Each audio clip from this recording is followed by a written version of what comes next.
على النساء بما فضل الله بعضهم على بعض وبما أنفقوا من أموالهم فالصالحات قانتات حافظات للغيب بما حفظ الله واللاتي تخافون نشوزهن فعظوهن واهجروهن في المضاجع واضربوهن فإن أطعنكم فلا تبغوا عليهن سبيلا إن الله كان عليا كبيرا صدق الله العظيم. آج 20 رمضان مبارک ہے. اللہ جل جلالہ عما نوالہ ان تمام حضرات کو قبول فرمائے اور ان کے ساتھ آسانی کا معاملہ فرمائے جو جہاں جہاں ساری دنیا میں اپنی اپنی مسجدوں میں اعتکاف کرے. اعتکاف جیسے میں نے کل بھی مختصراً عرض کیا تھا کہ اعتکاف مسجد میں ہوتا ہے. بس مردوں کے لیے صرف مسجد میں ہوتا ہے اور کہیں گھر میں عورتوں کا اعتکاف ایک گھر میں کئی عورتیں بھی اعتکاف کر سکتی ہیں ایک کمرے میں. جیسے مسجد کے ایک کمرے میں کئی لوگ اعتکاف کر سکتے ہیں. پھر ہمارے زمانہ میں کچھ اجتماعی اعتکاف شروع ہو گئے پچھلے سالوں میں اور وہ خارج مسجد چلے گئے ہزاروں کی تعداد میں یا سینکڑوں کی تعداد میں اور خیموں میں. ہاں یہ ضرور ہے مسجد میں جماعت ہو رہی ہے. جماعت ہوتے ہوتے مسجد بھر گئی. اب مسجد سے باہر صفیں بننا شروع ہو گئیں تو جو باہر کی صفیں بنی ہیں ان کو بھی مسجد والا اجر و ثواب ملے گا بے شک وہ لوگ مسجد میں کھڑے نہیں ہوئے. قربان ہے آقا دو عالم صلی اللہ علیہ وسلم کے زمانہ مبارک میں حضرات صحابہ اعتکاف فرماتے تھے لیکن ان کا کوئی خاص عادت یہ ضرور تھا کہ اصحاب صفہ جو صفہ کا چبوترا مسجد الرسول علیہ السلام میں ہے وہاں ان کی تعداد 70 سے 100 کے لگ بھگ رہتی تھی جن کی کل اسماء گرامی کتابوں میں 300 کے قریب آئے.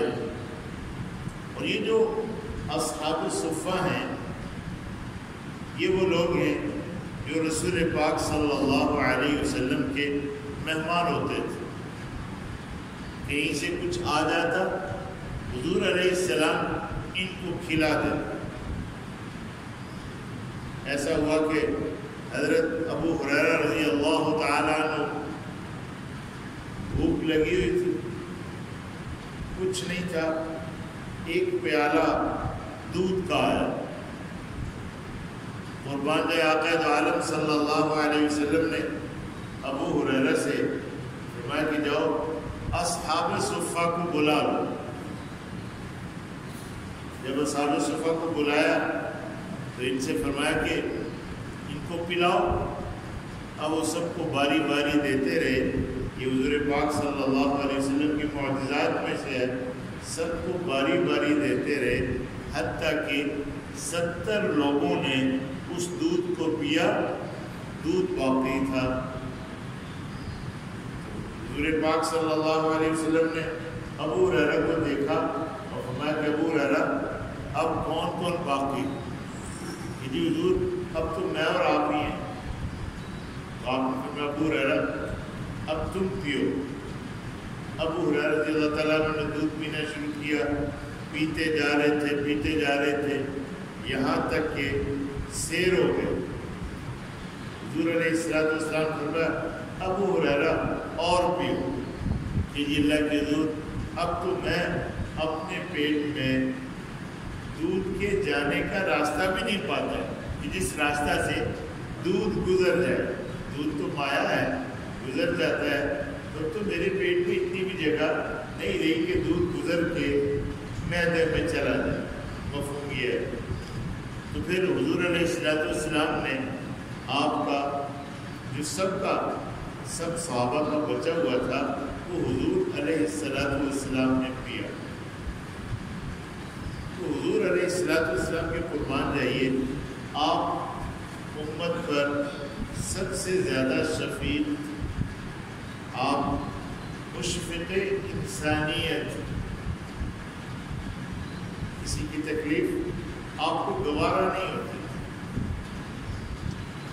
اور عورتوں کے بارے میں وہ تو حضور پاک صلی اللہ علیہ وسلم نے امت کو بہت سمجھایا، مارنے سے منع فرمایا، اور یہاں تک فرمایا کہ ایک شخص ایک عورت کو مارتا ہے اور پھر اسی رات کو اس سے صحبت کرتا ہے، یعنی اسے ناپسند فرمایا۔ یہ ضرور ہے کہ مردوں کو عورتوں پر حاکم بنایا ہے۔ حاکم کا معنی یہ نہیں ہے کہ عورت کی سننی نہیں ہے، عورت بات ہی نہیں کر سکتی۔ دیکھیں، اگر عورت بات نہ کر سکے تو مردوں کے مقابلہ میں اس کی گواہی آدھی تو ہے۔ ایک مرد اور دو عورتیں، کچھ مسائل ایسے ہیں جن میں صرف مردوں کی گواہی ہوتی ہے، عورتوں کی نہیں ہوتی، لیکن بہت سارے مسائل ایسے ہیں جن میں عورتوں کی گواہی مردوں کے مقابلہ میں آدھی ہوتی ہے۔ ایک مرد ہو، دو عورتیں ہوں تو گواہی مکمل ہو جاتی ہے۔ تو عورتوں کو اللہ نے ایسا نہیں بنایا کہ ہم ان پر سواری ہو جائیں۔ یہ جو فضیلت مردوں کو دی ہے، یہ فضیلت اس اعتبار سے ہے کہ مرد حضرات عورتوں پر خرچ کرتے ہیں، اور پھر جو مردوں کے فضائل ہیں وہ اپنی ذات کے اعتبار سے۔ دیکھیں، مرد باپ ہوتا ہے اور عورت ماں ہوتی ہے۔ اب جب ماں اور باپ کو دیکھا جائے گا تو حقوق میں اولاد کے لیے ماں کے حقوق زیادہ ہیں۔ یہ نہیں کہ باپ کا کوئی درجہ ہی نہیں ہے، باپ جنت کو سکون ہے۔ اکثر میں سنایا کرتا ہوں، رضا الرب فی رضا الوالد، باپ کی رضا میں اللہ پاک کا راضی ہونا ہے، اللہ پاک راضی ہوں گے، باپ راضی ہوں گے۔ وسخط الرب فی سخط الوالد، اللہ پاک کی ناراضگی باپ کی ناراضگی۔ حتی المقدور بندہ اس کی کوشش کرے کہ اپنے ماں باپ کی خدمت میں لگے، اپنے ماں باپ کا کہاں مانے۔ کب تک ماننا ہے؟ لا طاعت لمخلوق فی معصیت الخالق، اگر وہ خالق کی نافرمانی کا حکم کرے پھر نہیں ماننا۔ وہ کہ شرک کرو، نہیں کرنا۔ وہ کہ کسی، اب شرک کیا ہے؟ یہاں کی آگے آیات آ رہی ہیں، ان اللہ لا یغفر ان یشرک بہ ویغفر ما دون ذلک لمن یشاء۔ شرک اللہ پاک نہیں بخشے۔ شرک یعنی اللہ پاک کے برابر کسی کو سمجھنا، کسی نبی کو، کسی صدیق کو، کسی شہید کو، کسی صالح کو اللہ پاک کے برابر سمجھنا، کہ جیسے اللہ پاک سب کچھ کرتے ہیں فلاں بھی سب کچھ کر سکتا ہے۔ تو اللہ پاک کی جو صفات خاصہ ہے وہ کسی اور میں سمجھنا۔ عالم الغیب صرف اللہ، یاد رکھو، کوئی فرشتہ عالم الغیب نہیں ہے۔ فرشتوں کو بھی اتنا علم ہے جتنا اللہ پاک عطا فرماتے ہیں۔ جبریل، میکائیل، اسرافیل، ملک الموت کو بھی قیامت کا علم نہیں ہے۔ اللہ پاک کیا فرماتے ہیں؟ ان اللہ عنده علم الساعة وينزل الغيث ويعلم ما في الارحام وما تدري نفس ماذا تكسب غدا وما تدري نفس بأي ارض تموت۔ یہ 5 علوم فرمائے قیامت کا علم اللہ کے پاس. بارش کب ہوگی اس کا علم اللہ کے پاس. ماں کے پیٹ میں کیا بن رہا، بننے کے بعد تو آج پتہ چل جاتا ہے، لیکن بن کیا رہا؟ 2 پانی کو اللہ نے جمع کیا ہے، اس سے کیا بنے گا؟ پہلے جمع ہوا خون ہے، پھر اس پر روٹی ہے، پھر اس پر اللہ نے ایک نقشہ دیا ہے، پھر ہڈیاں، گوشت، یہ سب کچھ. وَيَعْلَمُ مَا فِي الْأَرْحَامِ، وہ جانتا ہے. اور کل کیا ہوگا اس کا کسی کو پتہ نہیں، اور موت کہاں آئے گی یہ کسی کو پتہ نہیں. یاد رکھے عالم الغیب کا دعویٰ حضور علیہ السلام قربان دے کبھی نہیں کیا. یہاں بھی وَلَا أَقُولُ لَكُمْ عِنْدِي خَزَائِنُ اللَّهِ وَلَا عَالِمُ الْغَيْبِ. آپ فرماتے ہیں کہ میں نہیں کہتا کہ میرے پاس اللہ کے خزانے ہیں، اور میں یہ بھی نہیں کہتا کہ مجھے چھپی ہوئی باتوں کا علم ہے. جو علم اللہ پاک نے حضور کو دیا ہے سب سے زیادہ ہے. اتنا علم فرشتوں کو بھی نہیں، فرشتوں سے زیادہ تو اللہ نے ہمارے آپ کے باپ آدم علیہ السلام کو علم دیا تھا، جس کا ذکر پہلے بارے میں آتا ہے. تو حضور علیہ السلام کا علم فرشتوں سے بھی زیادہ ہے. لیکن آپ عالم الغیب نہیں ہیں. بہت سارے واقعات ہیں، کبھی حضور نے یہ نہیں فرمایا کہ میں عالم الغیب ہوں. اور عالم الغیب ہونے کے لیے اگر آپ صلی اللہ علیہ وسلم کے بارے میں یہ کہیں کہ آپ عالم الغیب ہیں، یعنی ہر بات کا آپ علم رکھتے ہیں، تو پھر تو جناب صلح حدیبیہ میں عمرہ کے لیے نہیں جانا چاہیے تھا، کہ عمرہ کرنے کے بغیر انہوں نے واپس کیا. احد میں مدینہ منورہ سے باہر نہیں نکلنا چاہیے تھا، مدینہ منورہ میں ہی رہتے. بھلے جوانوں نے کہا تھا کہ یہ ہم باہر جاتے ہیں، باہر جا کر لڑتے ہیں. میرے ان مقونہ کی لڑائی میں 70 صحابہ داؤ لگا کر ایک آدمی ان کو لے گیا اور انہیں جا کر شہید کر دیا. اگر یہ پتا ہوتا کہ یہ داؤ لگا کر ہماری جماعت کو، صحابہ کی جماعت کو، قرآن کی جماعت کو لے جا رہا ہے، تو آپ نہ بھیجتے. یہ ایک ایسی بات علماء بریلوی نے شروع کی. اگر اس کو مان لیا جائے تو حضور پاک صلی اللہ علیہ وسلم خاکم بدن میرے منہ میں خاک ہو، تو بہت ساری باتیں حضور علیہ السلام کے شان کی خلاف ہو جائیں. ام المومنین عائشہ صدیقہ رضی اللہ تعالیٰ پر جب تہمت لگی 1 ماہ تک وحی نہیں آئی، اور وہ واقعہ آپ اسے کئی مرتبہ پچھلے دوروں میں سن چکے ہیں کہ حضور کو پتہ ہے اور حضور بتا نہیں رہے. کیا یار عجیب معاملات ہیں. پڑھا قرآن، پڑھی احادیث، اور حضور علیہ السلام کے بارے میں اور امت کے اندر فتنہ پھیلا دیا، امت کو توڑ کے رکھ دیا. عالم الغیب، مسجد کا نام مسجد عالم الغیب. عالم الغیب میں شہادہ ایک اللہ ہے اور کوئی نہیں. ایک اللہ، اس کے سوا کوئی نہیں. ابراہیم علیہ السلام بیٹے کو ذبح کرنے جا رہے ہیں. اگر یہ پتا ہو کہ اس نے ذبح نہیں ہونا تو امتحان کا ہے کا، آزمائش کا ہے کی.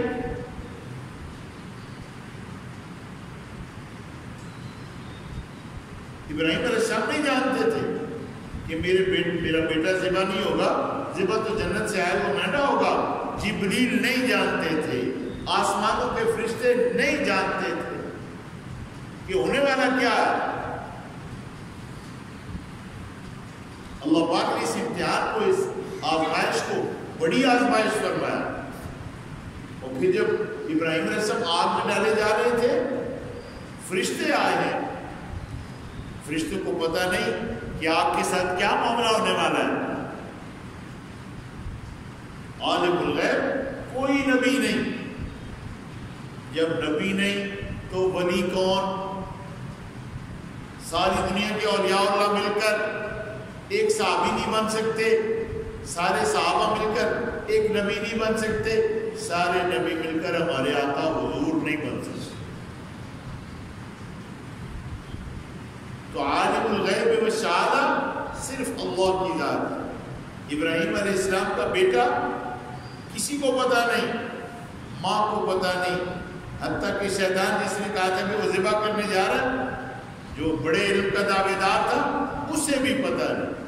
وہ تو جب جنت سے اللہ پاک نے مینڈا اتارا تو پھر سب اللہ اکبر لا الہ الا اللہ اللہ اکبر وللہ الحمد۔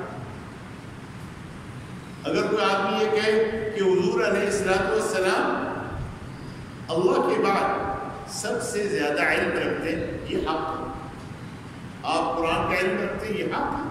یہ جتنے علوم ہمارے یہاں پڑھائے جاتے ہیں، یہ حضور پاک صلی اللہ علیہ وسلم سے ہم تک آئے ہیں۔ لیکن یہ کہنا کہ حضور عالم الغیب ہے، آپ نے کبھی اس کا دعویٰ نہیں کیا، کبھی ساری زندگی میں۔ آپ صلی اللہ علیہ وسلم بعد از خدا بزرگ دوئی قصہ مختصر اللہ کے بعد حضور علیہ السلام آپ نے فرمایا انا سید ولد آدم ولا فخر، میں اولاد آدم کا سردار ہوں۔ آپ نبیوں میں سب سے آخر آئے ہیں اور سب سے پہلے جنت میں جائیں گے۔ آپ سفارش کریں گے تو حساب شروع ہوگا، آپ حوض کوثر پر ہوں گے۔ حضور علیہ السلام سے بڑا اللہ کے بعد کوئی نہیں۔ لیکن ایسی صفات حاضر و ناظر کہ آپ ہر جگہ موجود ہیں، بالکل نہیں۔ آپ اپنی قبر اطہر میں ہیں اور آپ کی روح اعلیٰ علیین سے اس قبر کے ساتھ ایک خصوصی رابطہ ہے جو اللہ کے علم میں ہے۔ کیا فرمایا اللہ پاک ذات علی نے؟ انک میت و انہم میتون، بے شک ہمارے بھی آپ پر بھی موت آنے والی ہے اور یہ بھی مرنے والے ہیں۔ جب حضور علیہ السلام کے دنیا سے جانے کا وقت آیا تو آپ بیمار ہوئے، آپ نے نصیحتیں کی اور آپ دنیا سے چلے گئے۔ حضرات صحابہ نے پوچھا کہ جی آپ کو غسل کون دے گا، کفن کون دے گا؟ آپ نے فرمایا میرے گھر کے لوگ، اور واقعی آپ کے خاندان کے لوگوں نے، حضرت عباس کے بیٹوں نے اور حضرت علی رضی اللہ تعالیٰ عنہ نے، ان حضرات نے آپ کو غسل دیا، آپ کو کفن دیا۔ جو زندہ ہو اسے نہ غسل دیا جاتا ہے موت کا، نہ کفن دیا جاتا ہے۔ ہمارے اپنے علماء میں اس پر اختلاف ہو گیا، بھئی ٹھیک ہے ہم مانتے ہیں اس بات کو، ان اللہ حرم علی الارض ان تأکل اجساد الانبیاء، بے شک زمین پر اللہ پاک نے حرام فرما دیا ہے کہ وہ انبیاء علیہ السلام کے اجسام کو کھائے۔ ہم مانتے ہیں، لیکن اس میں زندہ ہونا کہاں لکھا ہے کہ نبی قبروں میں زندہ ہے؟ قبروں میں کوئی زندہ نہیں ہوتا، زندگی ہے برزخی، وَمِن وَرَائِهِمْ بَرْزَخٌ إِلَى يَوْمِ يُبْعَثُونَ، قیامت تک کی زندگی ہے، برزخ ہے، وہ اعلیٰ علیین میں۔ تو حضور علیہ السلام اگر شہداء زندہ ہیں، حضور علیہ السلام تو بہت اوپر درجہ رکھتے ہیں، لیکن اس زندگی کا شعور جیسے حضرات شہداء کی زندگی کا شعور ہمیں نہیں ہے، ایسے ہی حضرات انبیاء علیہ السلام اپنی قبروں میں زندہ ہیں تو وہ اخروی اعتبار سے زندہ ہیں، دنیاوی اعتبار سے نہیں۔ یہ دھوکہ ہے لوگوں کو کہ آپ دنیا کی زندگی سے زندہ ہیں۔ اگر دنیا کی زندگی سے زندہ ہوتے تو قبر اطہر میں جانے کی کیا ضرورت ہے؟ اخروی اعتبار سے آپ کی زندگی ہے اور آپ کی شان، وہ تو بھیا ہم سے بیان ہی نہیں ہو سکتی، وہ تو سیرت کی کتابیں بھری پڑی ہیں۔ تو حضور علیہ السلام سب سے اونچے ہیں، سب سے بڑی شان اللہ کے بعد آپ صلی اللہ علیہ وسلم کی۔ آپ صلی اللہ علیہ وسلم کا جسم اطہر قبر شریف کے اندر ہے۔ آپ اگر حاضر و ناظر ہوتے تو بھئی دنیا میں ہی رہتے۔ حاضر یہ صرف میرے اللہ کی صفت ہے جو ہر جگہ حاضر ہے، ہر جگہ ناظر ہے۔ الم یعلم بان اللہ یرا، کیا وہ نہیں جانتا کہ اللہ پاک دیکھ رہے؟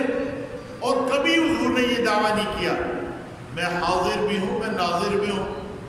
اسی کو لے لے ام المومنین عائشہ صدیقہ رضی اللہ تعالیٰ عنہ کا تہمت کا قصہ، جب وہ پیچھے آگ گم ہونے کی وجہ سے رہ گئی تھی تو آپ فوراً کیا دیتے میں تو وہاں حاضر تھا، میں تو وہاں ناظر تھا، یہ کچھ نہیں ہوا۔ حضور ایک ماہ تک پریشان رہے، اور ایسی پریشانی ایک موقع پر حضور نے فرمایا کہ تم میں سے میری کون اس بارے میں مدد کرے گا؟ انصار بھی کھڑے ہوئے، دوسرے لوگ بھی کھڑے ہوئے۔ وہ میں آپ بعد میں کسی موقع پر آپ سے عرض کروں گا۔ تو حضور علیہ السلام کبھی اس کو دعویٰ نہیں فرمایا۔ یہ لوگوں نے حضور علیہ السلام کی طرف جھوٹ منسوب کیا ہے، اور یاد رکھیں آپ نے فرمایا من کذب علی متعمدا فقد کفر۔ ایک بات فَلْيَتَبَوَّأْ مَقْعَدَهُ مِنَ النَّارِ، وہ اپنا ٹھکانہ جہنم بنا لے جو میری طرف جھوٹ لگاتا ہے۔ اور لوگوں سے کہنا شروع کر دیا کہ جو یہ نہ مانے وہ گستاخ ہے۔ یہ تو بابا پتہ چلے گا جب تو اللہ کے سامنے پیش ہوگا، گستاخ کون ہے؟ تو پیٹ کو بھرتے بھرتے مر گیا، تو نے تو دین کا جنازہ نکال دیا، تو نے تو دین کو لوگوں کے سامنے بیچ دیا، فروخت کر دیا، تو نے تو اس قرآن کو ختم کی کتاب بنایا، ختم کا قرآن بنایا، تو نے تو اس کو ہدایت کی کتاب بتایا ہی نہیں کہ یہ ہدایت کی کتاب ہے۔ ان اللہ لا یغفر ان یشرک بہ ویغفر ما دون ذلک لمن یشاء، بے شک اللہ شرک کو نہیں بخشیں گے۔ صاف کہتا ہوں یہ تمام دربار یہ شرک کے مراکز ہیں، یہ شرک گاہیں ہیں۔ دیو چڑھا دو، چھترا چڑھا دو، بکرا چڑھا دو، یہ خنزیر سے بڑا حرام ہے۔ یہ بکرے چڑھانا، یہ دیگیں چڑھانا، یہ چڑھاوے چڑھانا، لے ککڑ سے دے پتر، ککڑ لے پتر دے بابا بڑا آسان کام ہے۔ اے لے کے آئے گا تے لے کے جائے گا، خالی آئے گا خالی جائے گا۔ ساڈی سندا کوئی نہیں، تہاڈی موڑدا کوئی نہیں، ساڈی تہاڈے دی تہاڈی انہاں دی۔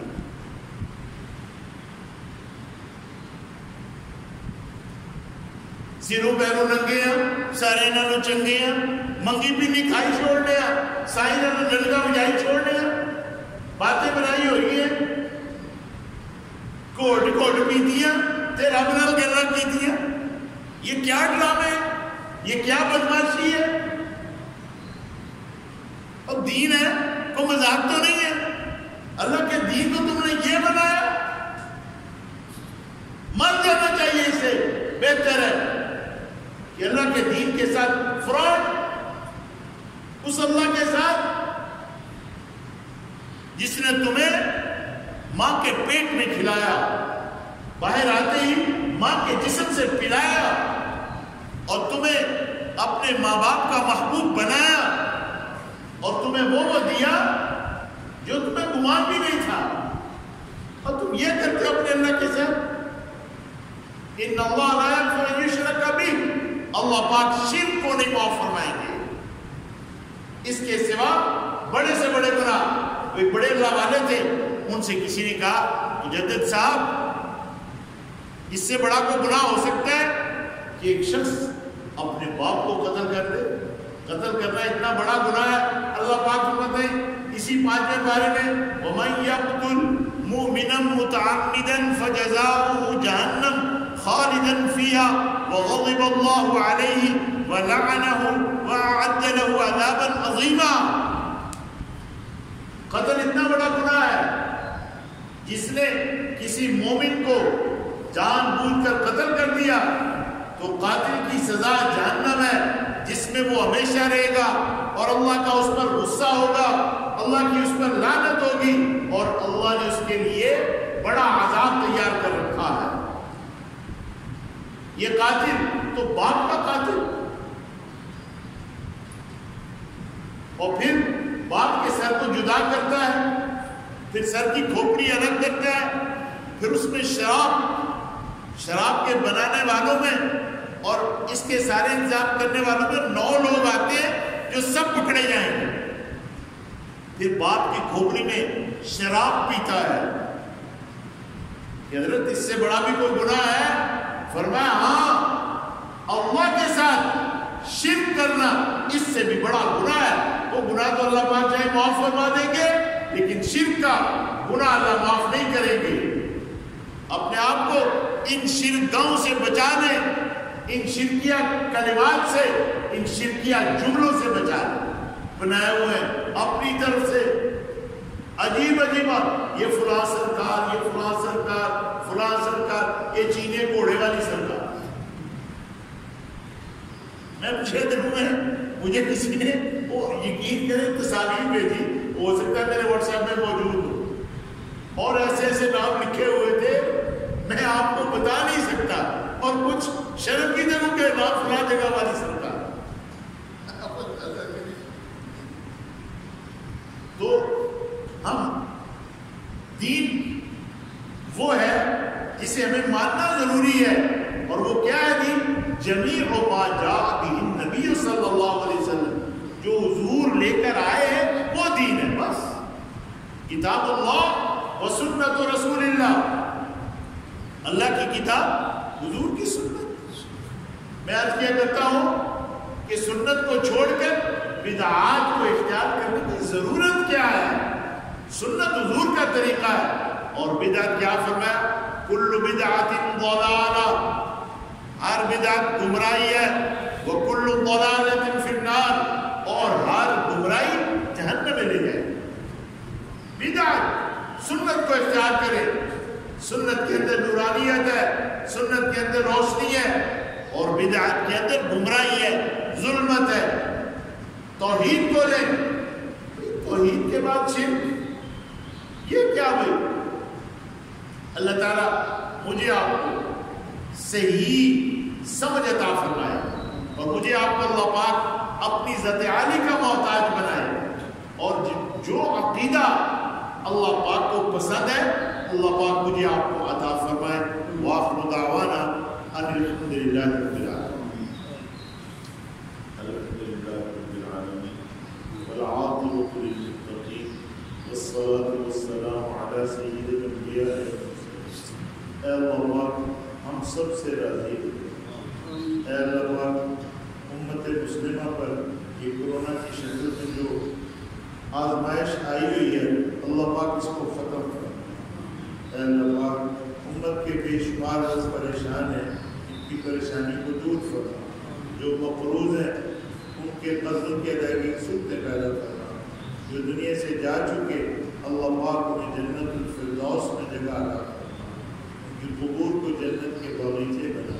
جتنے لوگ ہمارے ساتھ ہمارے درس میں شریک ہوتے تھے پچھلے رمضانوں میں، اب وہ ہمارے ساتھ نہیں ہیں، اب وہ قبروں میں چلے گئے. اللہ پاک ان کی قبروں کو جنت کے باغیچے بنا. جنت الفردوس میں انہیں اعلیٰ مقام عطا فرما. ان سب سے راضی ہو گئے. ربنا تقبل منا انك انت السميع العليم وتب علينا انك انت التواب الرحيم. وصلى الله على النبي الكريم برحمتك يا